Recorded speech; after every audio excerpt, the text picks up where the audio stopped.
جب کچھ لوگوں کی عادت ہے کہ وہ انگریزی فلموں کے عادی ہیں اور انگریزی گندی موویز دیکھتے ہیں، تو وہ ٹرک اور وہ گندی فلمیں دیکھنے کے بعد وہی ٹرک وہ اپنے بیوی کے ساتھ اسی طریقے سے مباشرت کرتے ہیں۔ بہت سارے لوگ یہ گندی عادتیں کرتے ہیں، تو لہٰذا اس طرح سے ان تمام طریقوں سے مباشرت کرنا کیسا ہے، یا جس کو اورل سیکس کے نام سے جانا جاتا ہے کہ بیوی کے منہ میں ڈسچارج ہونا، شوہر بیوی کے منہ میں ڈسچارج ہو، یا وہ شرمگاہ کو بیوی کے منہ میں داخل کرے یا اس کے علاوہ پچھلے مقام میں داخل کرے، تو یہ ساری چیزوں کی شریعت ان کے بارے میں کیا کہتی ہے، آئیے میں کلیئر کر دیتا ہوں۔ مباشرت آپ جس طرح سے چاہیں کر سکتے ہیں، بس یوں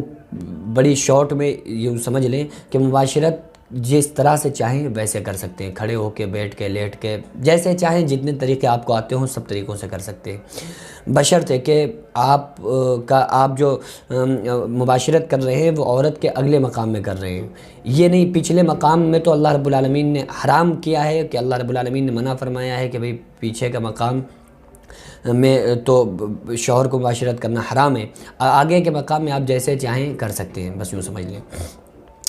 بیوی کے منہ میں بہت سارے لوگ ڈسچارج ہوتے ہیں، تو اس کو اچھی طرح سے سمجھ لیں کہ اللہ رب العالمین نے قرآن مقدس میں ارشاد فرمایا کہ وَيَسْأَلُونَكَ عَنِ الْمَحِيضِ قُلْ هُوَ أَذًى فَاعْتَزِلُوا النِّسَاءَ فِي الْمَحِيضِ وَلَا تَقْرَبُوهُنَّ حَتَّى يَطْهُرْنَ، کہ عورتوں کی جو گندگی جو نکلتی ہے، جب عورتوں کو حیض آئے تو پھر تم ان کے قریب نہ جانا، کیونکہ وہ گندگی ہے، تو لہٰذا جب وہ گندگی ان کو نکلنا شروع ہو تو پھر تم ان کے قریب نہ جاؤ، یعنی ان کے ساتھ مباشرت نہ کرو۔ تو اللہ رب العالمین نے جب عورتوں کو مباشرت، جب عورتیں حیض سے تھیں، MC سے تھیں، پیریڈ سے تھیں، تو اللہ نے ان کے پاس جانے سے منع کر دیا کہ بھائی وہ گندگی ہے جو نکل رہی ہے تو تم ان کے قریب نہ جاؤ۔ تو پھر شرمگاہ کو منہ کے اندر، جو کہ اتنی پاکیزہ جگہ ہے جس سے قرآن پڑھا جاتا ہے اور اللہ کو یاد کیا جاتا ہے، ذکر و اذکار کیا جاتا ہے، ان تمام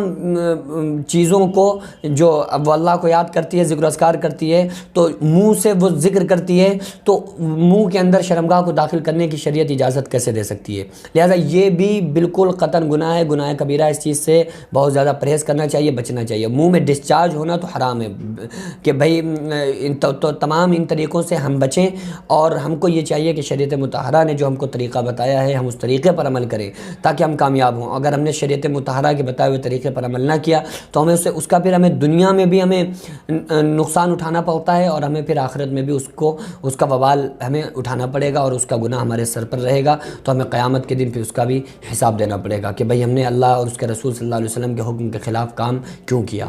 تو دعا کریں کہ اللہ رب العالمین ہمیں اور آپ کو پیارے آقا صلی اللہ علیہ وسلم کے تمام بتائے ہوئے طریقوں پر عمل کرنے کی توفیق عطا فرمائے۔ وما علینا الا البلاغ۔ السلام علیکم۔